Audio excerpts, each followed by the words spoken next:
But I may actually just the usual announcement for those of you who are coming to the Introduction to Meditation class, a series of 4 lectures which introduce people to meditation. The Introduction to Meditation class is not here in this room. The introduction class is being held in the room to my right, in the room there. That's the Introduction to Meditation class. I have to say that because here that we assume that you know the basics of meditation. It's just having one subject just to improve one's understanding of meditation, and also that we meditate for much longer, 45 minutes, which is much longer than what most people can do when they start out. So we don't want to introduce the people who start their journey of meditation by torturing them for 45 minutes. So if you're just starting out, just go to the room next door and you're only tortured for 15 minutes at a time. So anyway, I think most people have come in now. So this afternoon, that somebody did ask me about, can we talk a little bit about some of the other forms of meditation, some of the other traditions, especially someone was talking about the Hindu tradition where one has the idea of chakras and opening up the chakras to somehow make the meditation easy. And that particular idea and teaching occurred quite a long time after the Buddha was alive, so it's not part of the early Buddhist teachings. And also, does not matter whether it was there before or there afterwards, that still it can be something which can happen, but usually, in my understanding and practice of meditation, it's not all that helpful. And actually it ends up to be a disturbance to your meditation rather than an enhancement of your meditation. So what it really means is that as one gets into the meditation, you go past the beginning stages of present moment awareness and some silence, so there's not many thoughts going on in your head, and you go to something like being able to observe the breathing in, breathing out. The whole purpose of this meditation is to be able to focus on that breath without any effort, without too much force, so that you can sustain your awareness on the breathing effortlessly. And it's important to emphasize the effortlessness of this meditation, because if there is some effort going on in there, it means one can't relax. It means that it's just another job you have to do. And of course, where there's effort, there's eventually tiredness. And that is not really just what we're here for.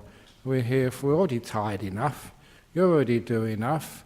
This is a meditation so you can have some peace, some mental relaxation, and some natural energy coming up, not forced energy, but the energy which comes up when the mind can be still for a little while, not doing stuff, and a natural energy returns to you. So we're not really here for effort, but we're here for just learning how to be still. I'll keep on saying this. How do I keep the water still? You can't hold it still, you have to put it down, and after a while it becomes still by itself, and the effortless stillness. I've done that so many times. I just rushed through it here this afternoon.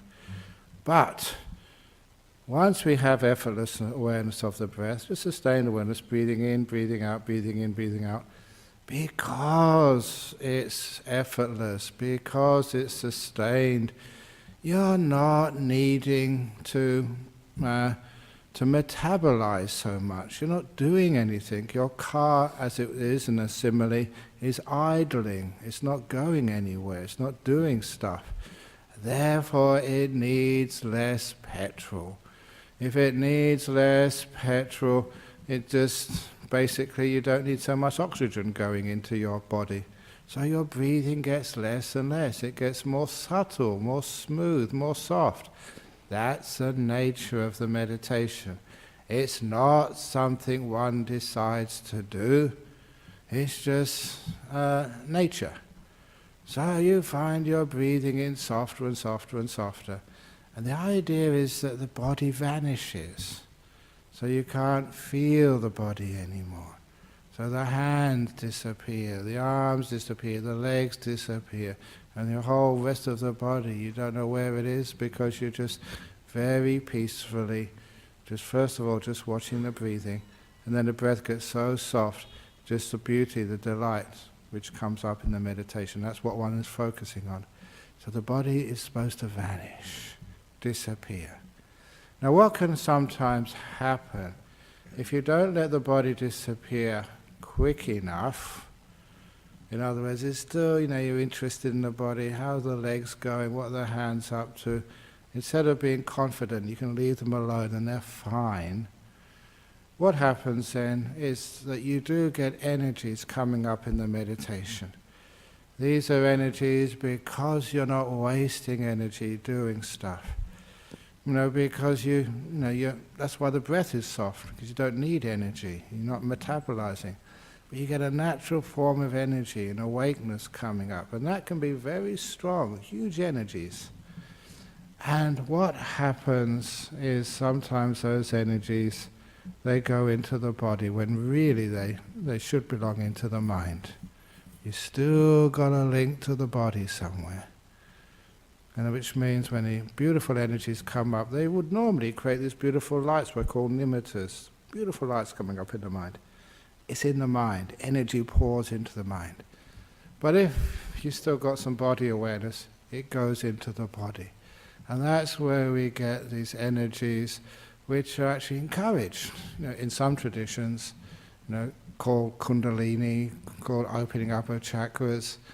Yeah, it is some interesting, powerful energies, and people love weird stuff. That's one of the problems. I used to love weird stuff. And we do, this is really great because it's uncommon, but it's not all that helpful. In my experience of meditating, it's much, much preferable if they stay up in the mind. Because sometimes you get these energies, they can go into certain places, focus on a certain place in your body. You can maybe direct it, but in the end, so what? It's an energy which is not actually that comfortable. It's not peaceful, it's not subtle, it's too strong, it's in the wrong place. It's not harmful to the body, it's just uncomfortable, and you missed a great opportunity to take that energy where it really belongs, into the mind. So that's why in the tradition which I've been teaching, learnt, followed for such a long time, we try and just put the body aside as soon as possible. So the chakras, whatever's going on in the body, up and down the spine, you look after yourself, mate. I'm going into the realm of the mind.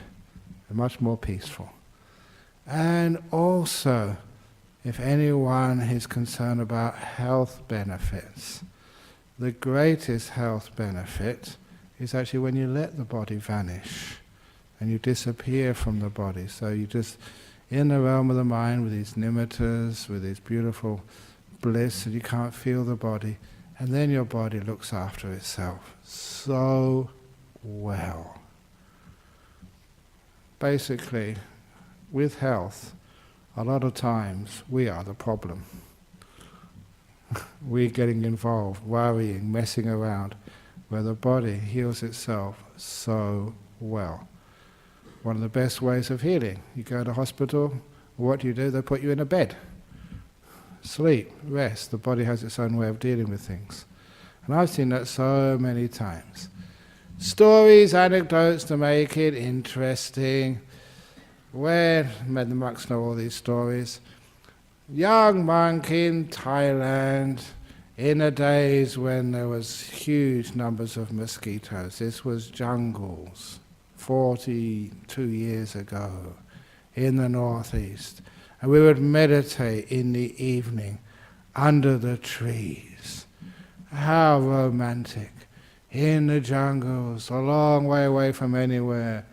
No aircon, no roof, no windows or doors, just under the trees, just like real monks have been meditating for millennia. But it may sound romantic, until the mosquitoes start coming.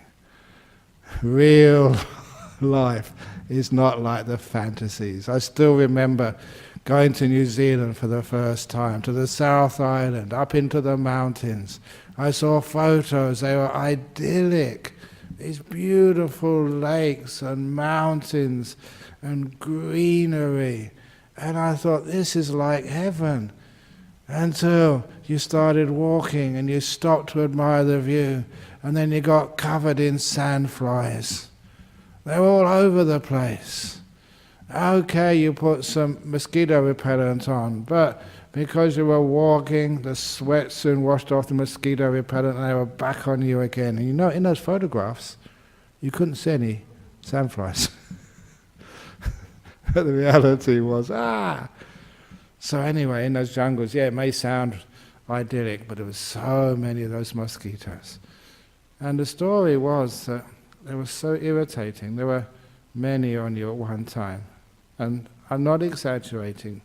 Monks don't exaggerate, 60 or 70 on you at one time, which was very irritating. You know, just one on you is hard enough, but we're supposed to be tough guys. Many times I'd open my eyes and my teacher, Ajahn was there sitting perfectly still. If he hadn't been there, I'd have run away. But you know, you felt that you should stay. And there, this irritating mosquitoes, the only thing you could do was actually to meditate properly.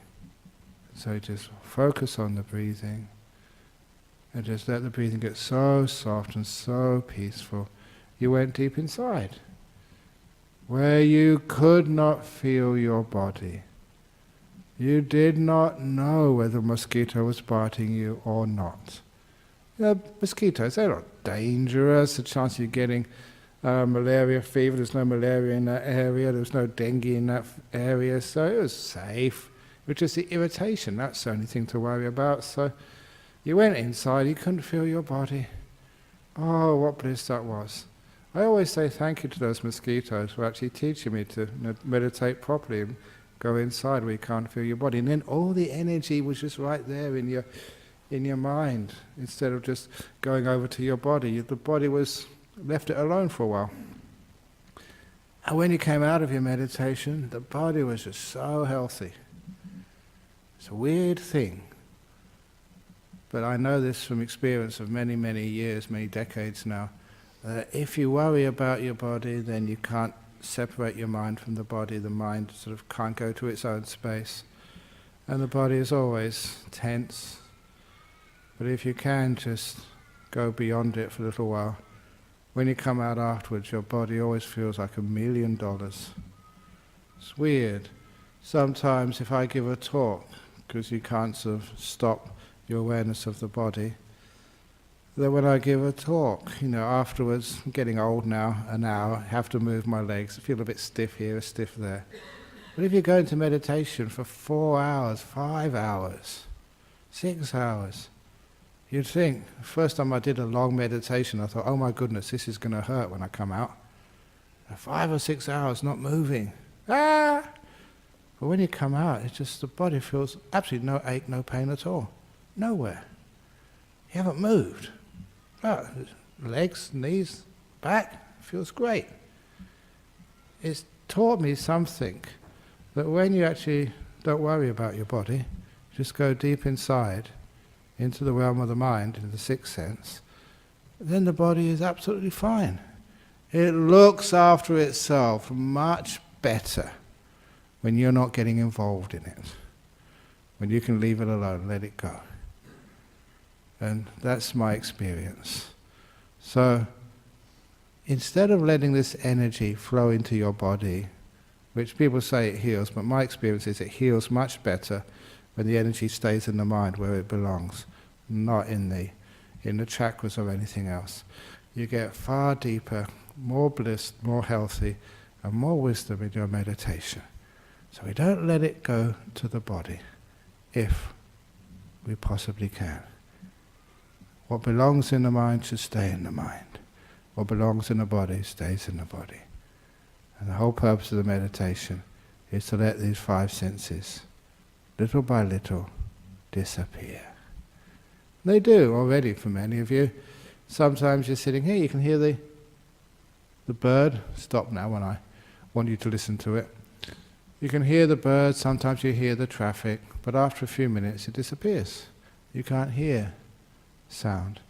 Close your eyes, after a few seconds you can't see anymore. When you first close your eyes you see the inside of your eyelids. There we go again. But give a few seconds, nothing happening there, so the sense of sight turns off. Hearing turns off. Smell and taste, that turns off, as long as the smell doesn't change. If you're sitting behind someone with indigestion and they pass wind, then you smell. But other than that, that's why I always say, anyone who has passes wind regularly, please sit in the back. Then there's no one behind you except the glass windows and doors. Please do not sit in the front, because there's many people behind you. Be compassionate, please. And I also say at that point, now you know why the people sitting in the back are sitting in the back. No, they're not really joking, Anusha. Always sitting in the back. I always so, anyway, so the senses vanish, they disappear. Your body, as long as you don't get an ache here or pain there, it vanishes after a while, nothing's going on. So we don't want to open parts of the body or focus on parts of the body and irritate part of the body by being aware of them. Ever notice whatever you are aware of, you tend to irritate? Maybe be aware of your nose now. My nose was fine a second ago, now it's itchy. Of course, the classic one is be aware of the saliva in your throat. A few seconds ago, not a problem at all. Now I've got to swallow. Ever notice, whatever you become aware of, you tend to irritate? Be aware of your breathing. Now it's not usual anymore, it's not normal. We always tend to interfere with stuff. We can't help ourselves. So the best way to relax your body and bring it to health is to leave it alone. Take your awareness away from the body and stick it in your mind. Then the energies, that's where they stay. And then much healthier, much deeper, more peaceful, much, much better. That's why, as a teacher, I don't encourage people to play around with chakras. So leave them alone. Let the body go. Don't interfere with it. Go into the realm of the mind. Much more fun there. So anyway, that's just a little bit of introduction. So now we are going to actually do some meditation. So if you're not already in your meditation posture, just get all of your stuff around. And when you've got your stuff ready, close your eyes. And as usual, I will begin by guiding the meditation about 10 or 15 minutes, then leave you alone, and then close it up at 4 o'clock, when we can have some Q&A.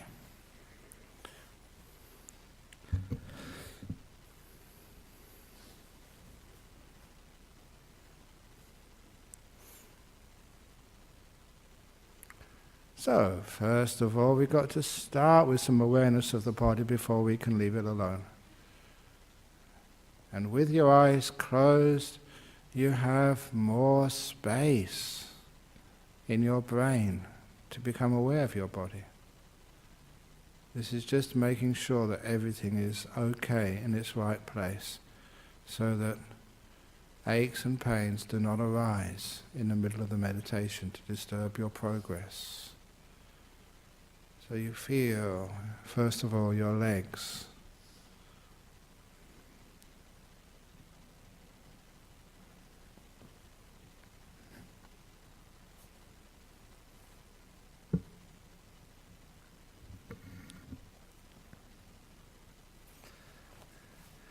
Making sure your legs are well positioned. They feel good.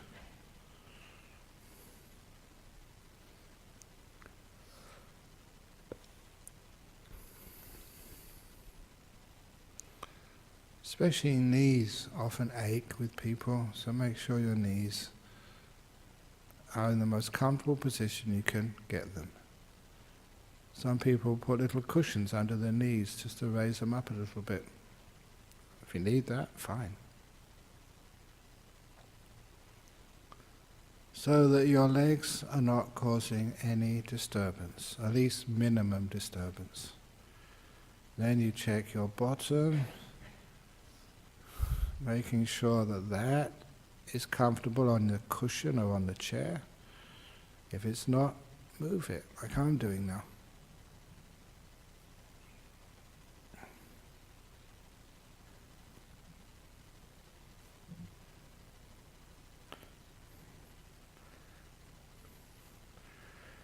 It's better. And then your back. It's good to be meticulous at the beginning. Don't rush things. Be careful, making sure that your back is in a good posture. I feel my back. I'm mindful of the sensations in the back. I'm also mindful if there's some tension there. If I find any tightness there, I relax. How do you relax? Trial and error. Mindfulness gives you the feedback to know, yeah, you are relaxing. You know that because you're mindful. You feel it. And then I'm aware of my hands and the arms. So they are in a really nice, comfortable position.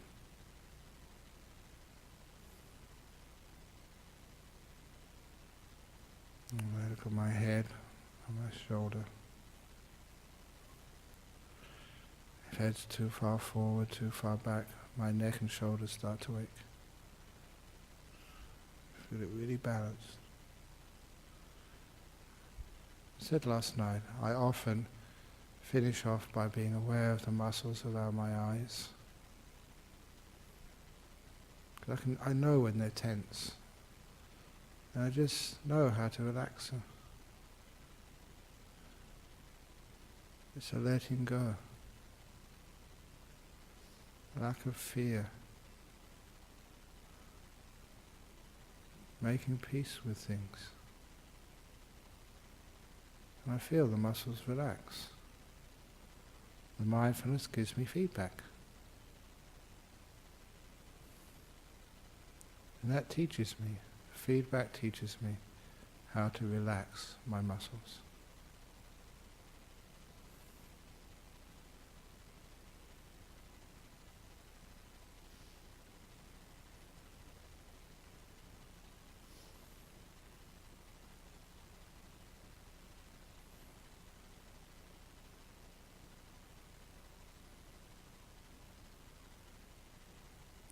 Once my body, the posture is comfortable, then I go inside my body. There's always some place somewhere which is tense, irritating, or even in pain. And I look at that part of the body. Zoom in on it as I keep on saying. And I feel it. I don't run away from it, I go into it and feel it. Awareness of one small portion of my body which needs some work. And by work it's just awareness, and then learning from that awareness what makes that feeling worse, what makes that feeling better. And it's always kindness, letting it be, embracing, opening the door of my heart to that feeling. That relaxes it, and I can feel, the mindfulness tells me, that ache, that pain, that irritation gets less. This is how I relax my own body, inside.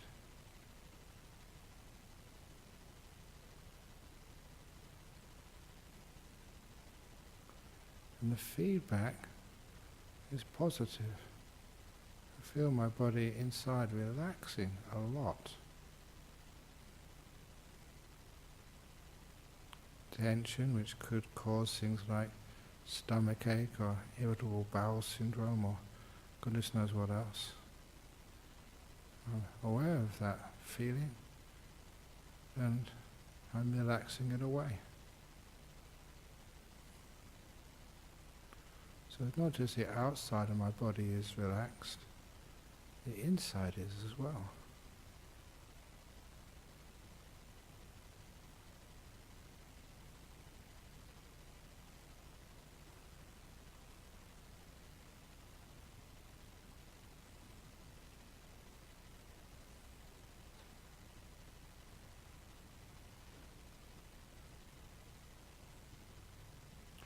Just aware of that part of the body which still needs some attention.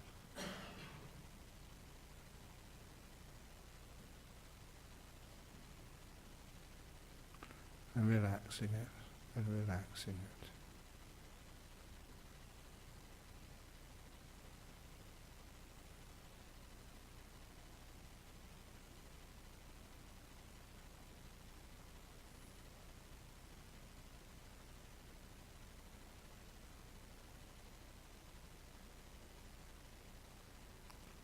Once the body is at ease, I often pause to notice the delight of a body which is at ease. It's a pleasure.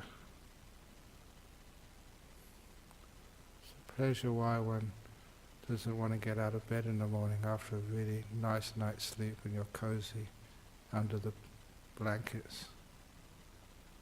Or why people go to places like Bali or Cable Beach if you can afford it. And just lay on the recliners, totally relaxed. Or go to a spa. You can relax without needing to go anywhere. Totally relaxed. That's joyful.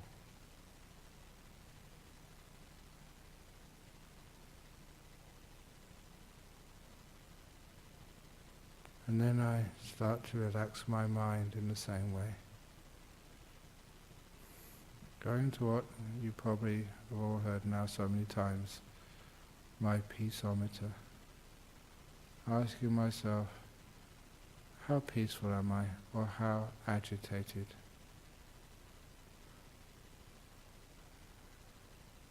By being mindful of that thing which tells me how peaceful or how agitated I am, that is a peaceometer. Once I'm aware of how peaceful I am, I can get feedback how to be more peaceful. Or I also learn what agitates my peaceful mind. It's always wanting something agitates me. Contentment, letting be, kind, not asking anything for myself. That relaxes, and my peaceometer shows a deeper level of peace.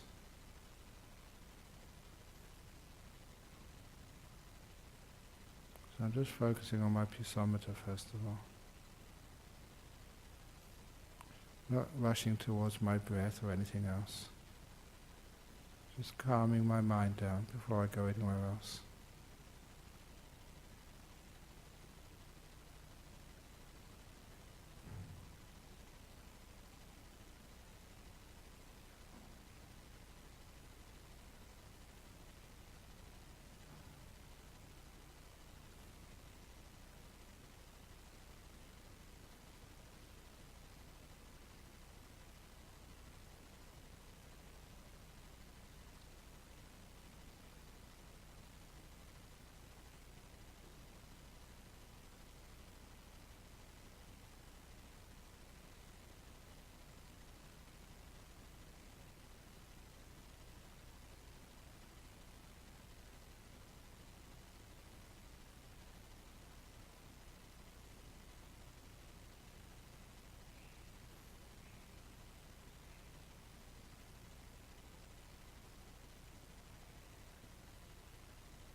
When you're peaceful enough, you'll find there's not that many thoughts. You're still thinking a lot. Go back to the peaceometer. Calm your mind down more. You'll find that bringing up the past, worrying about the future, that just agitates the mind. Just being here right now, content, nothing to do, nowhere to go, calms your mind down.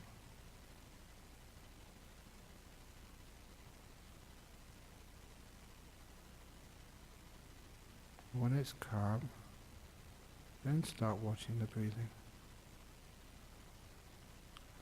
Breathing in peace, breathe out, let go.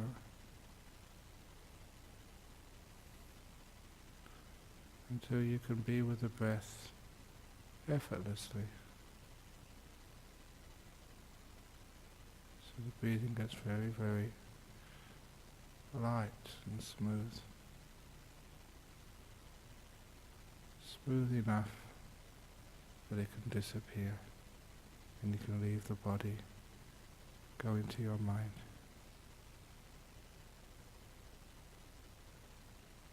I will now be quiet.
almost the end of the meditation now.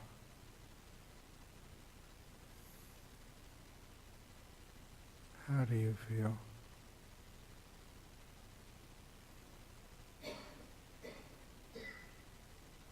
How peaceful is the body? How free is your mind?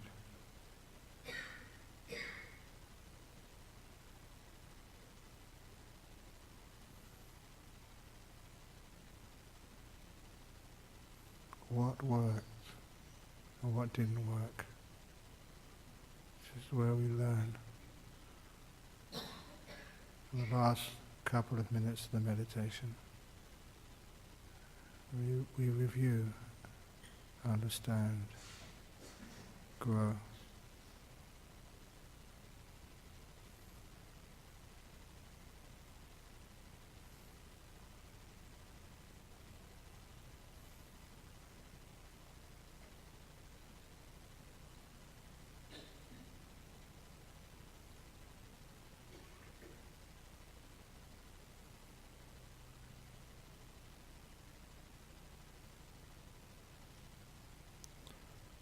I'll now ring the gong 3 times. Please wait until the last ringing vanishes before you open your eyes to end the meditation.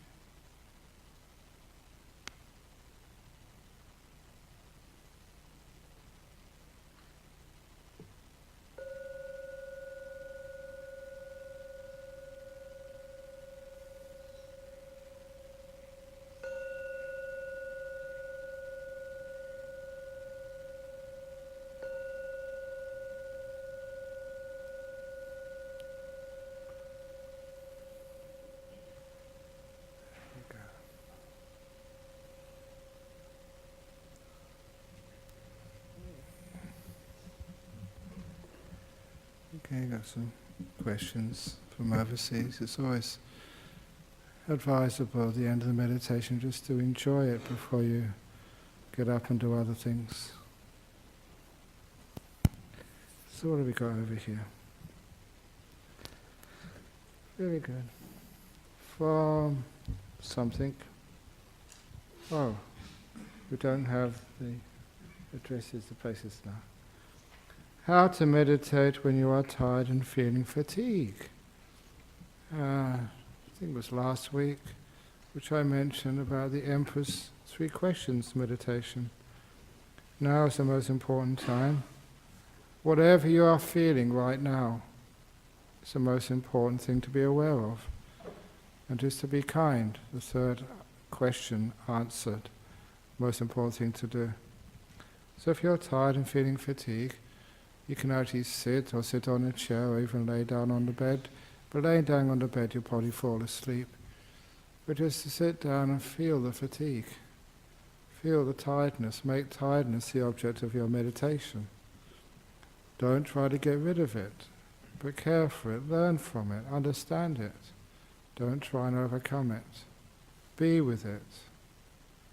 And after a while, if you can just make the tiredness, the fatigue, the object of your meditation, and you are making peace with it, being kind, being gentle with it, then you'll find from fatigue you'll get some really beautiful meditation states. If you try and overcome the fatigue, escape from the fatigue, control the fatigue, then you just get more tired, more tense. So just be with the fatigue. Let it be, make it the most important object of your mind and care for it. I would like my children to meditate. They are 16 and 20 and interested. What is the best way for them to start? Thank you for everything. I'm happy because of your teachings. Again, if you are from overseas or interstate, one of the nicest things is to join in these Saturday afternoon meditation classes. Or we are trying to do the introduction to meditation classes online. So that should be coming soon. So that you may be all over the world. You can still on a Saturday afternoon, you can log in. If it's Saturday afternoon, you're in the wrong time zones. They're available so that you can just join in at your convenience. one of the helpful, skillful means is to download some of the guided meditations. Because at first when you meditate, if you don't have guidance, like I do here every Saturday afternoon for the first few minutes, sometimes your mind will wander off and you'll be wasting time thinking and planning and stuff. But if you have like a monk or a nun, a teacher who is always guiding you at the beginning, it just guides the mind in a certain direction until it's established in the direction of meditation, and you just carry on by yourselves. So for beginners and children, if you can get some of the guided meditations, download it on the iPhone, and then you can just play it to yourself whenever you want. Put in your earbuds, and that you can close your eyes, sit in your own home, in the garden, wherever you happen to be, and you can have like a monk, as if it were, right next to you. And that's great for 16, 20-year-olds. Guided meditations. And of course, you can buy those things, but the cheapest and the best come from here. So this is all for free here, so you can download them on our website and then just put them in your iPhone, get your favourite ones, earbuds, and then your kids can meditate whenever they want. And lastly, dear Ajahn, what is the rationale of meditating in the pre-dawn hours of the morning? There is no rationale of meditating in the pre-dawn hours of the morning. Any time is all right for meditation. That's why the common question, when is the best time to meditate? And the answer is, now. When is the worst time to meditate? Later. And don't wait for the pre-dawn. As if you get up and it's early in the morning, and you feel like you meditate, great, go for it. If it's the afternoon, the middle of the night, middle of the day, it doesn't really matter, because the meditation is a timeless pursuit. It does not matter where the sun is in the sky. It's got nothing to do with that at all. What is really important is you feel peaceful, ready, you feel good, and then go and do some meditation. So, there is no preference to when you meditate. Pre-dawn, after dawn, middle morning, pre-lunch, after lunch, any old time will do. Yeah, sometimes you have your favourite times, and sometimes the favourite time changes. Sometimes you feel like mornings are really good, so afternoons are better, evenings are better. So it doesn't matter at all about time. So, some questions from our locals. Anyone have a question they would like to ask about meditation? Live, right in front of me. Wow. All fully enlightened. Yeah, okay, thank you. Ajahn Brahm, thank you for your teaching. I was wondering how I could meditate for like a fixed amount of time without an alarm. Without? Alarm. Without an alarm? Yes. Okay. If how you do that is you sit down, you meditate, and or get yourself in a meditation posture, and then you do the resolutions, the programming mindfulness, the adhitthana. You sit down, you relax, and you say to yourself, I will meditate for 45 minutes. I will meditate for 45 minutes. I will meditate for 45 minutes. You put the instructions clearly into your mind. In other words, you have to be listening very carefully, and number two, give clear instructions. And then that stays in the mind. And you will find when it gets to about 45 minutes, you'll feel, I wonder what time it is. And you'll open your eyes and be about 45 minutes. That's the classic training which we do. Because sometimes you go into very deep meditations where you can't even feel your body. You know, you're basically not in this world for a time. You've got to come out afterwards. And that's how we come out. Just because people like hearing weird stories. I tell this story on retreats about a Vietnamese Theravada monk who taught a retreat over in Sydney somewhere. And the 9-day retreat schedule usually starts, after people settle in and get an orientation by the retreat manager, half an hour meditation, then opening talk, maybe about 8 o'clock. So they all came into the hall 7:30 on a Friday evening. And there was the monk meditating, so they all meditated. 8 o'clock they were waiting for the talk, but the monk didn't open his eyes, he carried on meditating. 8:30, 9 o'clock, the monk was still meditating. And you know what everybody did? They didn't wait for him to come out of meditation, they all went to bed. Lazy. But anyway, they got up in the morning, usually have some morning chanting. He was still meditating there, hadn't moved. No chanting. They waited till breakfast. He was still meditating there. They all went to breakfast. After breakfast they came back to listen to the morning talk. He was still meditating. They waited till lunch. They went off to lunch. The monk was still meditating. That monk never moved for 8 days. Stayed there. Not moving. Didn't drink any water. Didn't go to toilet. Didn't eat anything. Didn't say a word. How cool is that? And after the 8 days, he came out of his meditation, and apparently the first thing he said, "I'm terribly sorry, I should have made that determination only to stay for a certain time and then come out again," because that's what we're taught to do. If you've got a duty to do, then you say, "I must come out by 8 p.m. And if you do that, you always come out roughly about the right time. Otherwise, 8 days of just sitting there. Imagine if that happened to you. How many appointments would you miss? You get sacked from work.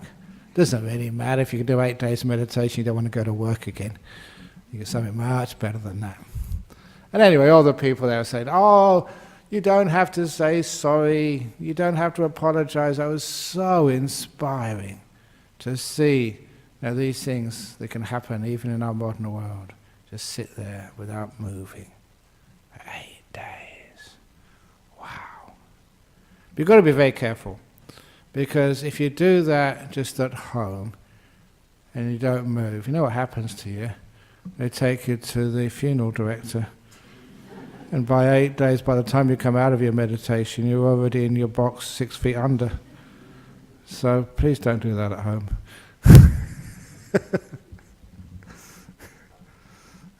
That's a true story. Oh, you get it. Okay, come on. You talked about sense of smell and being able to for my life with migraine headaches, certain perfumes trigger a biological reaction, and I find I cannot sit in a room with strong perfumes on.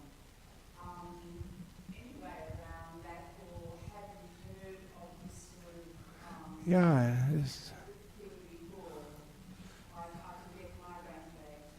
yeah, it is. There may be a biological cause, but a lot of times it's like it's a triggering. It's not really any toxins in the perfume. Probably it happened once, and the brain has got sort of that connection there. One thing to try is actually making a resolution. It's basically rewiring your brain by saying that when I smell that perfume, I will not get a migraine. When I smell that perfume, I will not get a migraine. 3 times. You have to really be careful, give the instructions so easy to understand. And then sometimes it happens because you're rewiring your brain so that what's it called? The cause, the stimulus, and the response actually change around a bit. It's worth a try. First of all, just not the strong perfumes, but just a little bit of a whiff of that perfume which would normally cause you a migraine. You can stop that first of all, and then take it further. It is a mindfulness technique. You'll be really aware and make a resolution, and that actually rewires the neural connections. It's worth a try. It doesn't cost anything. Excellent. So anyone got any more comments, questions? Yes. Thank you. Yeah, and I don't get any pay for this. It's just all for free. But it's much better being for free. Thank you for that. Okay, for those of you who are interested, tomorrow we have our Wesak Day celebrations. That's why I've got some flags out already. That's celebrating the birth, enlightenment, final passing away of the Buddha. So you can see notices about the program tomorrow. Anyone who wishes to come, you're most welcome. That's throughout the day. You can come in the morning time for the feast. That's probably the easiest one to come to. You don't have to do anything, just eat. Or the afternoon for a Dhamma talk, and for a precept ceremony, or the evening for the circumambulation. That's walking around. So the program's out there. Everyone is most welcome. You don't have to be a Buddhist to be there. Anyone is welcome. That's how desperate we are. Okay, we're not really desperate. Okay, let's pay respects to Buddha, Dhamma, Sangha now.